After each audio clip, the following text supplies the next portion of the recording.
The fluorescent lights buzzed overhead as my sister dismissed me in front of the whole family. I'm Ansel Merrick, 52, a district attorney. My father's pocket watch sat warm in my palm, ticking louder than their laughter. What do you hold on to when the room insists you're small? Melissa's voice cut across the clatter of forks. Still washing dishes, Ansel. Laughter broke out around the booth. The overhead neon flickered red across laminated menus and ketchup bottles, spotlighting me like an unwilling comic. I pressed my thumb against Dad's pocket watch in my palm. Its steady tick felt truer than their voices. Aunt Carol patted my sleeve bracelets, jingling. We're only teasing. Derek's got the business brain in the family. You've got heart. Her pity landed harder than Melissa's jab. Derek smiled thinly, folding his napkin with the precision of a man sure of his place. I gave a half-smile, careful as if the floor might tilt beneath me. My phone buzzed. St. Mary's Hospital flashed on the screen. The laughter dimmed. "It's Dad," I said. Chairs scraped back, coats rustled. The cold air outside tasted of salt and snow. The hospital waiting room smelled of disinfectant and burnt coffee. Fluorescent lights hummed overhead. Families hunched in plastic chairs. A weather map looped silently on the mounted TV. Dad lay unconscious down the hall, decisions pressed closer than any of us admitted. Dr. Harrison appeared clipboard in hand. "Myers family. I need to speak with the healthcare proxy for James Myers." Derek shot up. "That's me. I've been handling his affairs." I stood slower. "For finances, yes. Not medical." I set my briefcase on the chair, unclasped the lock. The click carried farther than expected. I laid out Dad's updated directive, the notary seal sharp under the light. Aunt Carol shook her head. "Ansel, honey, this isn't traffic tickets. This is life and death." "I know," I said, sliding the papers forward. "That's why he trusted me." Melissa's tone turned syrupy. "Don't make this harder. Derek's been reliable." Her hand rested on Derek's arm like punctuation. Dr. Harrison's eyes moved between our folders. He traced the embossed seal with his thumb, checked the date. His silence stretched, measured. Derek leaned toward me, voice low. "Don't embarrass yourself." The vending machine hummed. A child coughed.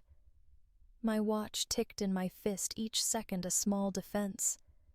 I pictured Dad signing the document months ago, his handwriting steadier than mine, his faith in me quieter than any argument. Finally, Dr. Harrison spoke. "This directive lists you, Mr. Merrick, as the healthcare proxy." Aunt Carol blinked. "That can't be right."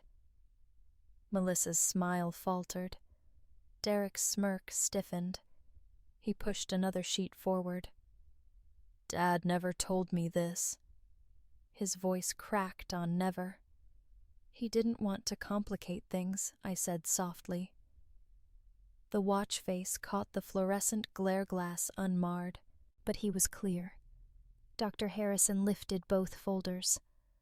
"I'll need to verify through our records." His tone carried no judgment, only process. "It won't take long." He stepped toward the door's papers in hand. The hush deepened. Melissa tapped her phone eyes, fixed anywhere but me. Aunt Carol dabbed her eyes. Derek sat rigid, jaw set, as though posture could hold authority together. I kept my gaze on the clock across the room, its red second hand sweeping, and listened to the smaller rhythm in my palm, steady and true. For once, the two beats matched. The doors closed behind Dr. Harrison. I felt every eye on me waiting for collapse. Instead, I exhaled slow, adjusting my cuff across the watch. Then, let's verify, I murmured to no one in particular. The vending machine rattled.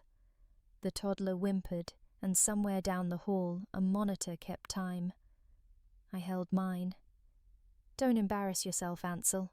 Melissa's whisper followed me down the hospital corridor, her heels clicking on the linoleum. The overhead lights buzzed faintly, the kind of noise that makes you feel like you're being measured. I stopped at the doorway to the admin office. The air inside smelled of warm toner and stale coffee. A printer spat sheets with a cough-like rhythm. At the counter, Derek leaned in his tie perfectly straight, speaking to a clerk with a voice trained to sound reasonable. "We just need clarity," he said. "I've been handling James's business. This isn't the time for confusion." Melissa brushed my sleeve. "He's trying to help. Don't make it a contest." Her eyes carried that blend of sympathy and doubt I knew too well, as if my role was to be indulged, not respected. I placed Dad's directive on the counter, sliding it forward until the notary seal caught the light.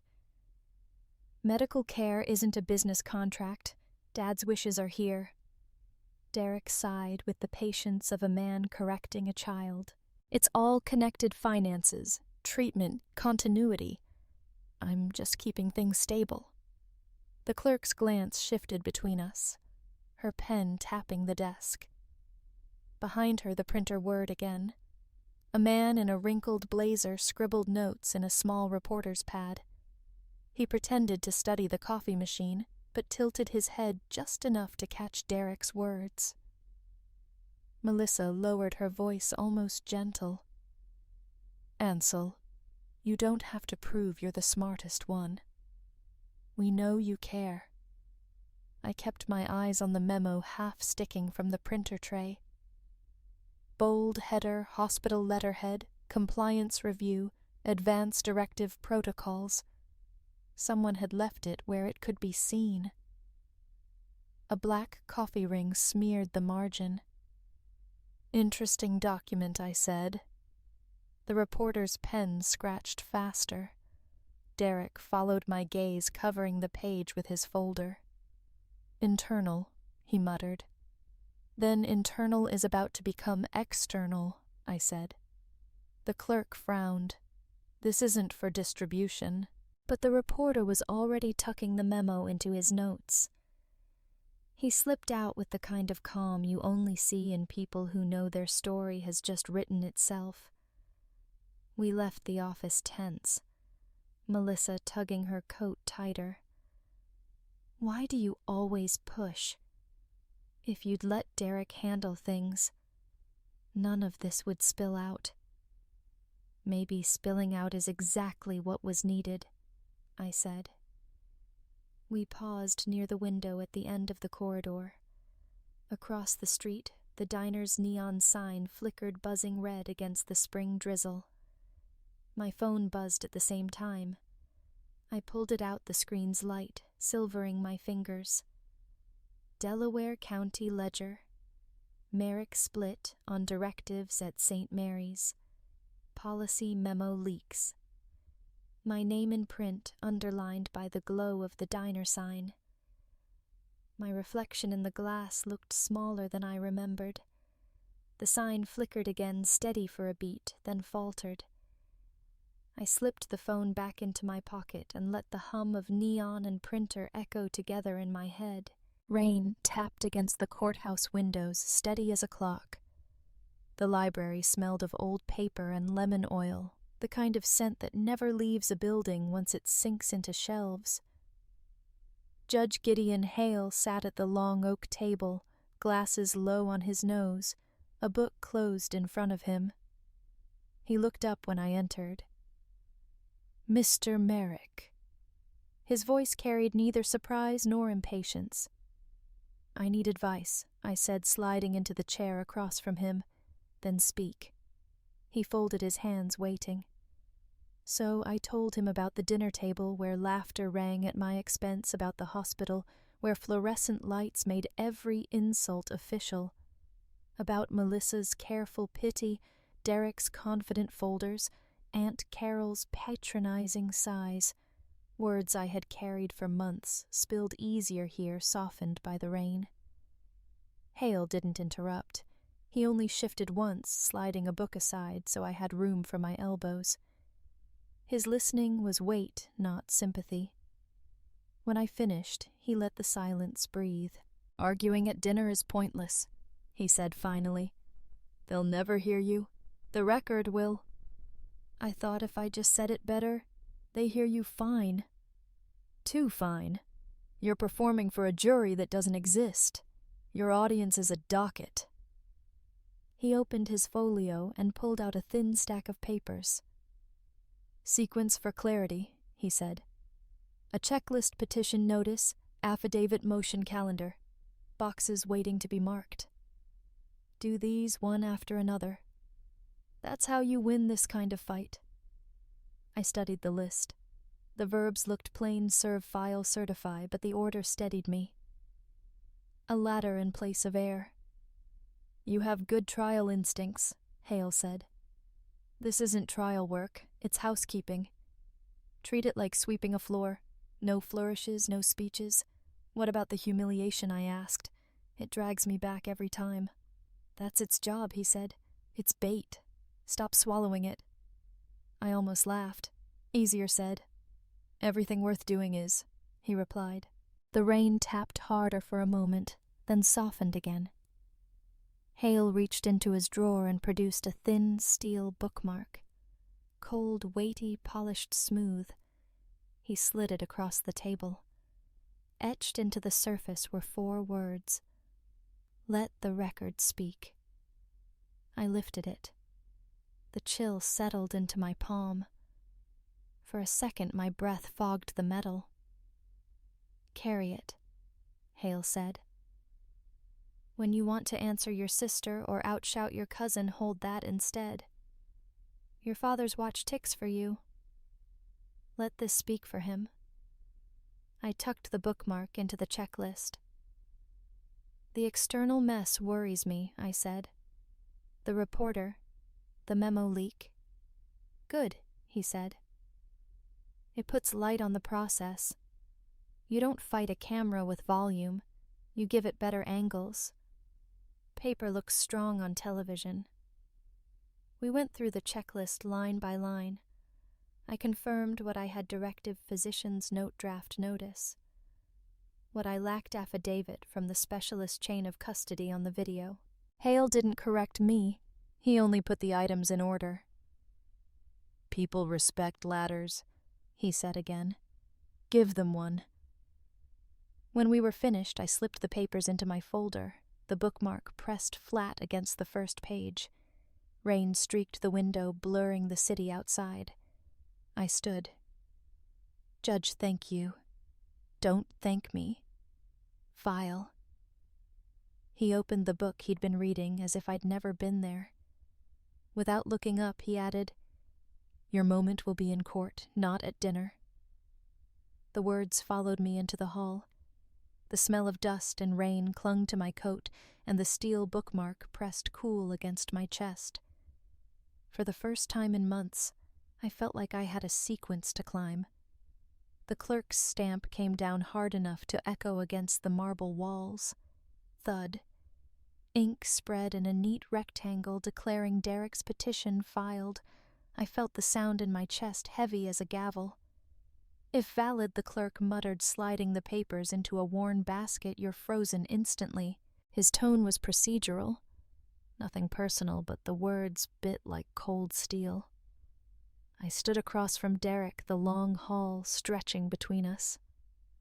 The air smelled of stale paper and floor polish, a courthouse perfume. Derek's attorney, a man with a permanent smirk, straightened his tie and tapped the affidavit with 2 fingers. "Mismanagement," he said, like it was already proven. "The estate deserves a steady hand." "That's a claim, not a fact," I countered, opening my own folder. My checklist rattled inside Judge Hale's neat ladder of steps, reminding me to breathe. but as I flipped through, a hole gaped where a notarized exhibit should have been. My pulse jumped. I'd left the affidavit from Dr. Patel on my desk, unsigned. The clerk's eyes barely flicked up. He stamped Derek's petition again, marking the duplicate. Echo layered over echo. Derek's smile widened, practiced for an audience. "You see orderly process. Don't take it personally." "I don't," I said, though the heat in my neck betrayed me. I gathered the rest of my papers, presenting what I had. The directive dad's signature, the notary seal from last year, all intact, but the missing affidavit screamed louder than any page I laid down. The clerk took them with the weary patience of someone who had seen too many families burn their trust in this hall. He stacked mine beneath Derek's ink, still wet on top. Behind me, footsteps echoed as people passed through. Lawyers, interns, a janitor with his cart. The hall was a stage I hadn't chosen yet, somehow Derek had rehearsed for. I shifted my folder and the chain on Dad's pocket watch slipped from my vest. It hit the floor with a dull crack. I bent fast, scooping it up, but the glass had splintered a web spreading from the edge. One shard glinted on the marble, catching light like a warning flare. The watch still ticked, but the sound felt muffled, trapped under broken glass. Derek leaned close enough for his cologne to register sharp, synthetic confidence. "Spectators don't speak," he whispered. "Remember that." The clerk didn't look at me, already stamping the next petition in line. My papers sat pinned beneath Derek's. A woman in a gray suit entered briskly, flipping open a notepad. Judge's assistant. Her heels cracked against the stone. "Temporary freeze is confirmed," she said. "Executor status suspended until hearing." Her pen scratched the record, no room for appeal. For a moment, the hall's hum seemed to drop out, leaving only the watch in my hand, cracked but steady. I closed my fist around it. Derek's smirk caught the last of the light. "Orderly process," he repeated, and turned toward the courtroom doors, as if they already belonged to him. The gavel cracked through the heat-heavy air of the probate courtroom, a sound sharp enough to carry past the reporters lined in the back row.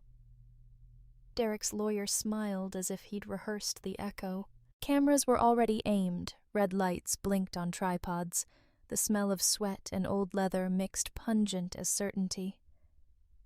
I adjusted my collar, damp against my neck.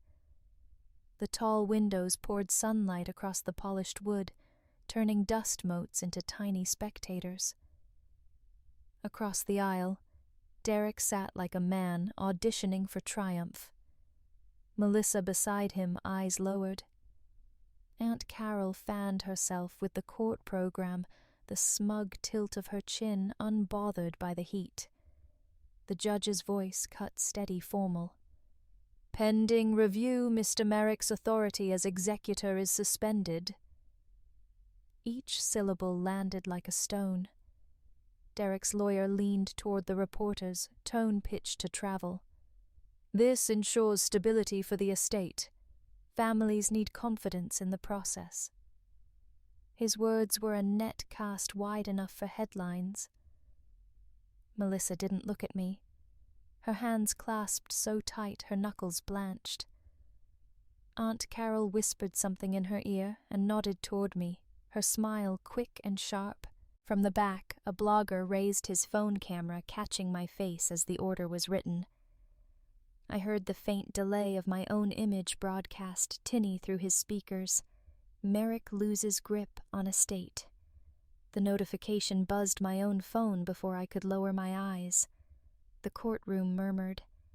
Reporters' keyboards clicked a rustle like insects in dry grass. Every word spoken was instantly currency traded faster than rulings. I could almost see the headlines forming suspension mark setback for prosecutor turned heir. I straightened the stack of documents before me, though I wasn't asked to speak. The pages rasped too loud in the hushed room. Derek's attorney smirked, whispering something to him that made Derek's shoulders shake with silent laughter. The judge's assistant moved briskly, filing the stamped order into the docket. The leather bench beneath me creaked as I shifted forward, the sound swallowed by the next gavel strike. Order entered. Suspension confirmed. The words reached me again slower this time, as though the air itself wanted to savor my loss. My father's watch ticked faintly in my pocket, the cracked glass, a reminder steady even when broken. Melissa finally looked up, her eyes a mix of apology and fear. I offered nothing back. Not yet. The blogger's lens zoomed close. I heard the faint click of a still shot. My humiliation was now property of the internet, replayable in high definition. The sweat at my temples slid in a line I refused to wipe. I leaned slightly forward, whispering not to them, but to the second hand ticking in my palm. Check the record. The gavel echoed once more. Around me, flashbulbs popped. The order was sealed, my authority in doubt. But the timer I'd set months ago was still running its moment not yet reached. The grand chamber felt taller than yesterday, as if the ceiling had risen overnight to make room for judgment.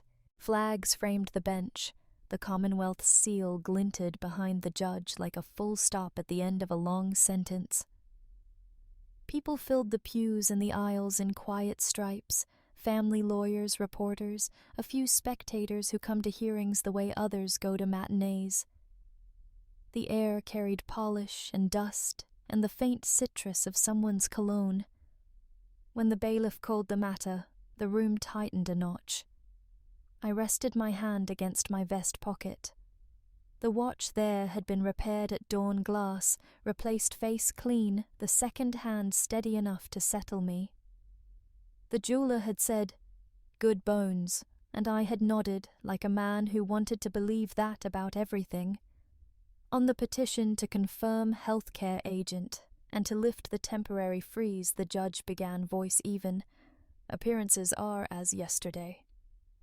Derek sat 2 rows up with his attorney, both of them angled for optics. Melissa kept to his left. Chin lowered not out of deference, but in the posture of someone who wants to be a smaller target. Aunt Carol had dressed in courtroom navy and silence. On the back bench, phones nested in reporters' hands like small, patient birds. A live stream icon glowed on one device, comments ticking like a stock ticker. The judge looked to our table. "Mr. Merrick," I stood. "Ready, Your Honor." Across the room, Derek's lawyer stood with the kind of smile that sells certainty. "Respondent is ready, Your Honor." The judge nodded. "Proceed." I didn't make a speech. I reached for the first rung of the ladder Hale had given me and held on. "Your Honor, last night at 9:00 p.m., consistent with notice, I scheduled the release of an evidence package to opposing counsel and to the clerk in the event that confirmation did not occur.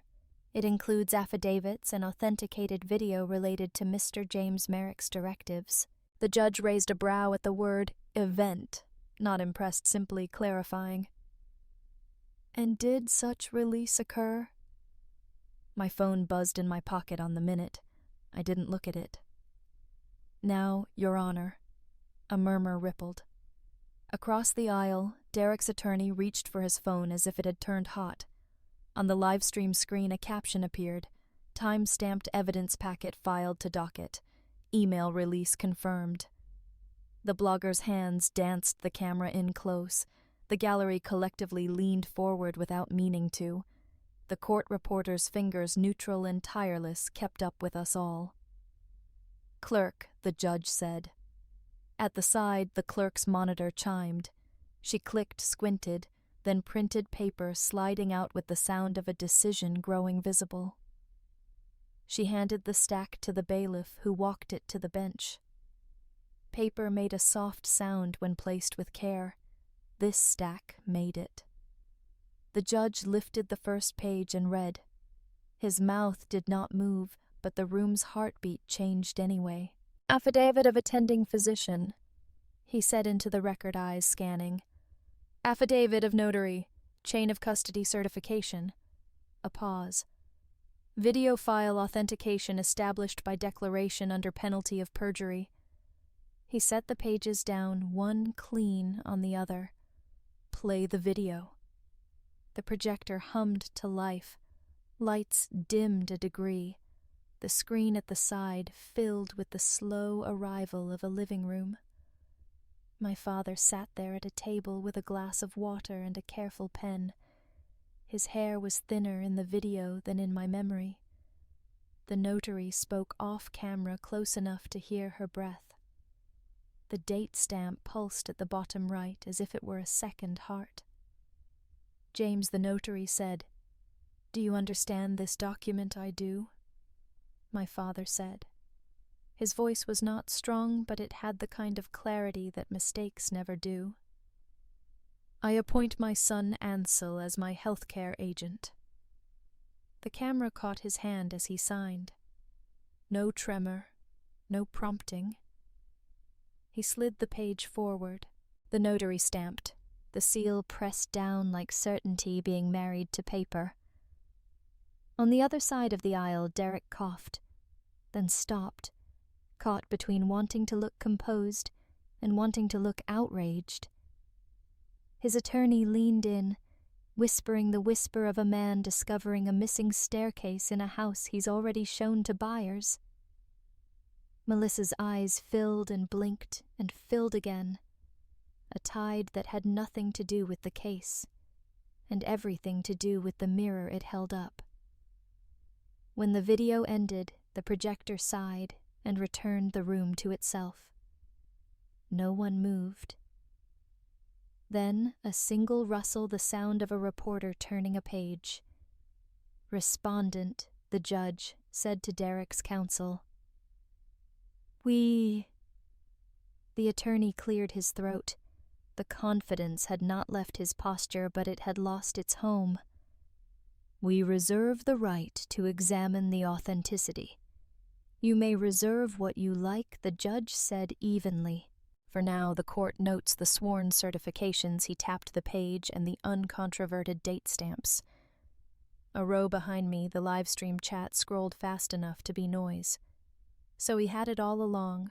Paper wins, folks. Who's the guy in uniform? I followed the comment with my eyes to the doorway. He stood there like an answer someone had finally chosen to speak aloud. Dress white's ribbons like a neat paragraph cap under his arm. Age had signed his face. Gravity had not taken his spine.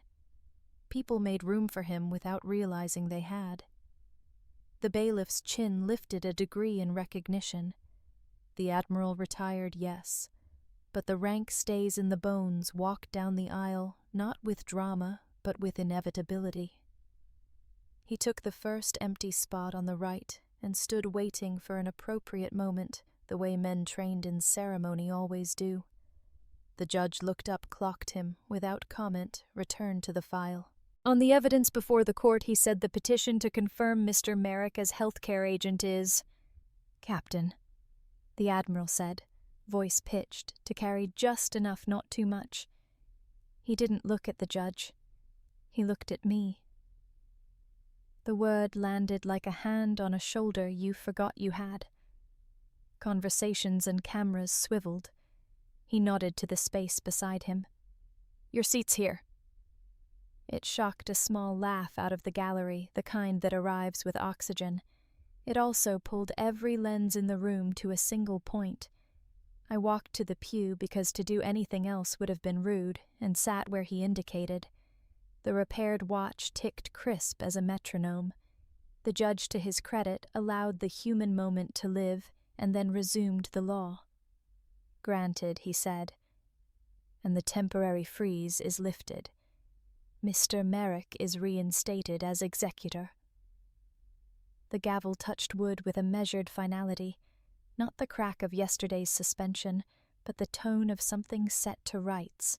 A sound rose soft at first, then fuller. Applause is not customary in probate, but grief and dignity are poor students of custom. The judge didn't scold. He let it crest and settle. The clerk smiled without showing teeth. Even the reporter looked up from his phone to observe a fact not easily translated to text. "One more item for the record," I said, standing. I kept my voice level. A letter from the Archdiocese regarding my work on compliance clinics offered in context of Mr. Merrick's service. I passed the envelope to the bailiff, who delivered it to the bench.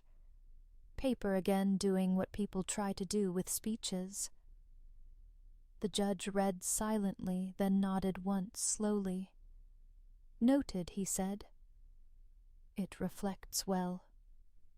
Derek's attorney made one last attempt. "Your Honor, we would caution against—" "You may caution," the judge said, not unkindly. "The court has ruled." The Admiral leaned toward me, voice for me alone now.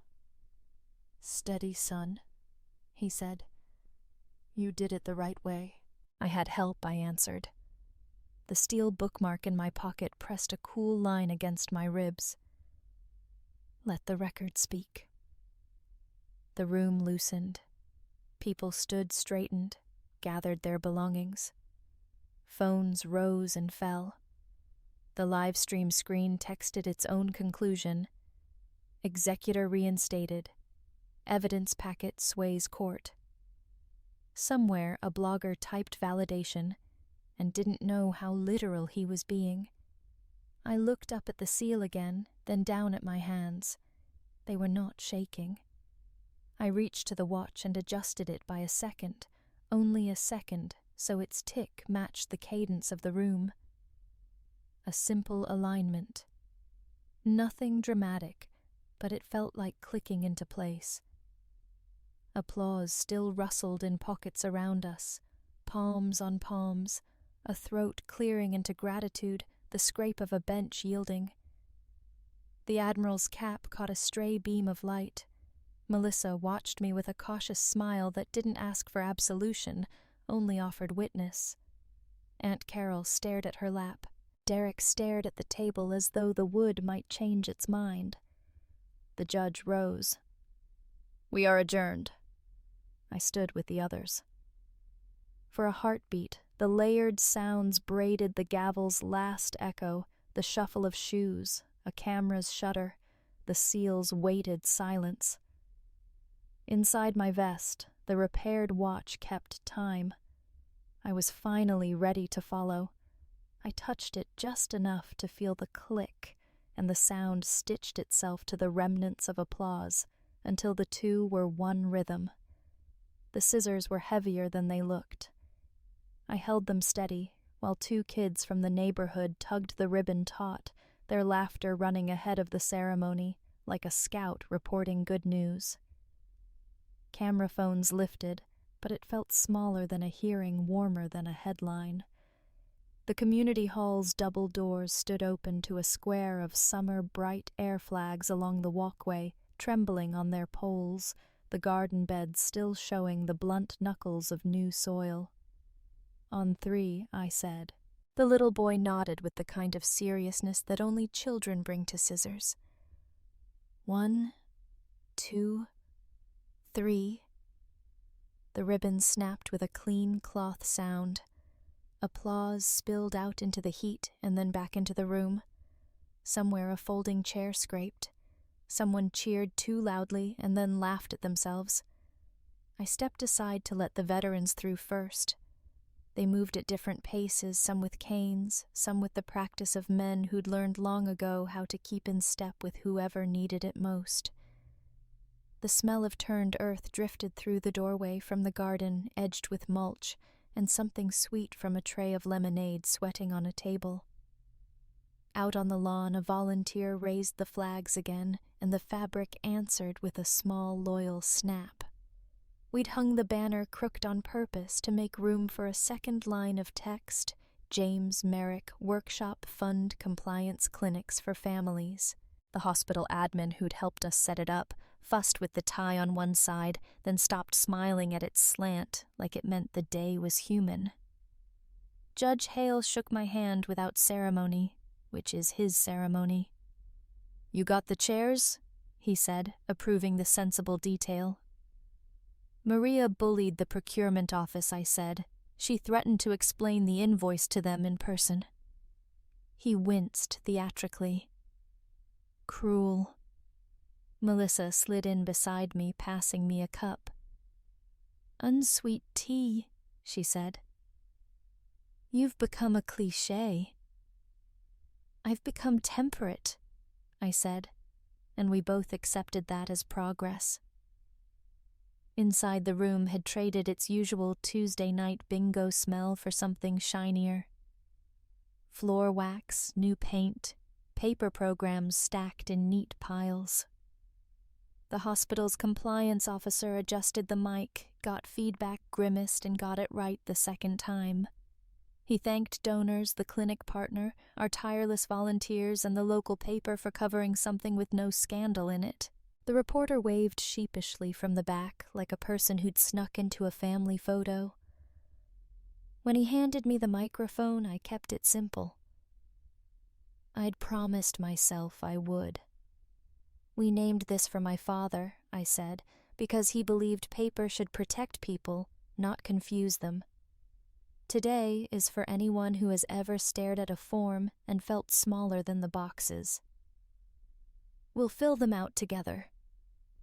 I heard a soft amen from the second row where Mrs. Alvarez sat with her folder of Medicare letters.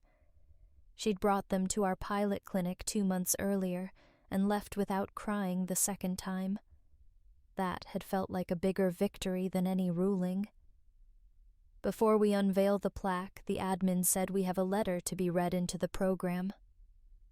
He glanced at me. From Admiral Strickland. The Admiral couldn't make it. The letter had arrived on thick paper, with a fountain pen signature, the kind of weight that steadies even when you're standing alone. The admin read, "To the Merrick family, and to the community that stands with them. Some honors are pinned to your chest. The best ones are pinned to your days. Integrity is the quietest rank and the highest. Carry it well." A low murmur moved through the room. Approval memory. Maybe the sound of people choosing who they wanted to be when they left the building. I pictured the Admiral's hand in the air yesterday, that half salute he offered me in court. The echo of it lived somewhere between my shoulder blades. I didn't turn around to look for it. It was already part of the room. The veterans went first to the plaque shrouded in cloth near the door.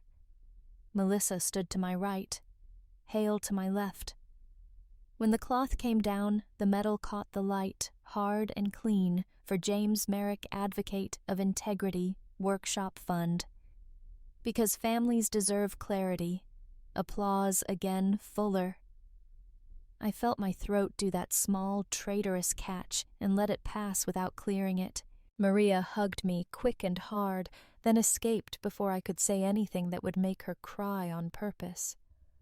We moved to the garden for the short part everyone remembers longer. Children watered the marigolds too enthusiastically and soaked their shoes. A veteran in a ball cap told a teenager how to fold a flag so the stars show and the red hides because dignity doesn't need to shout to be seen. Melissa helped an older woman fill out an attendance sheet, steadying the clipboard with both hands like she'd learned something about weight and where to put it. Hale found me by the raised beds. He looked at the dirt under my nails and said nothing, which was his blessing. "First clinic starts in an hour," he asked. "Intake at 1, I said. Then breakout tables for directives, benefits, billing disputes. No speeches. Mercy for the weary, he said. The hospital admin drifted over. "We've got 3 interpreters and a copier that works," he reported, proud of the practical victories. He nodded toward the table where volunteers sorted manila folders into stacks labeled Directive Appeal Billing Benefits. "The copier is named Louise, by the way," after I asked. "My mother," he said, and we all honored that with a grin. By the lemonade, Melissa was telling a story to a small circle. Something about Dad teaching her to parallel park in a delivery truck with a clutch that bit. She pantomimed the wheel with her hands. The women laughed, then someone wiped her eye with a wrist, the way people do when the laugh and the cry arrive together. I checked the time. The watch's glass was smooth under my thumb. The jeweler had done a careful job, only I could find the faint line where the crack had been. I wound the crown gently until I felt resistance, a small click like a seatbelt finding its bracket. A breeze moved through the flags and rattled the leaves in the young maples. The garden soil gave off that warm mineral smell that makes you believe in second chances. I stepped to the edge of the bed, crouched, and pressed the small metal stake with the fund's name into place. It went in on the first try, straight enough. When I stood, dirt marked my knee. I let it stay. Speech the admin prompted, but softly like a dare he hoped I'd ignore. I shook my head. "Work," I said. "Let's start."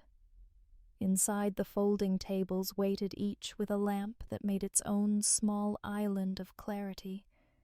I could already see the first stack of forms a woman would unfold like a map from her purse. We would find the route together. It wouldn't be dramatic. It would be enough. Before we went in, I turned once more to the garden. The children had discovered that the hose made rainbows if you pinched it just right. Their laughter arced above the beds and fell back as water on soil. I slipped the watch from my pocket, felt its weight, listened for the second hand declaring what it always declares now, now, now. I wound it one last gentle notch and tucked it away. The ticking fell into step with the ribbon of laughter and stayed there. The scent of polished wood lingered on the podium as I drew a slow breath, fixing the moment with something other than sight. I ran a thumb over the repaired watch, the glass smooth where a crack once lived, its ticking steady in my chest. Justice had been done, but the real work was not letting victory sour into bitterness. Sometimes dignity matters more than being right. On the bulletin board outside hung a small newsletter thanking us for the first clinics.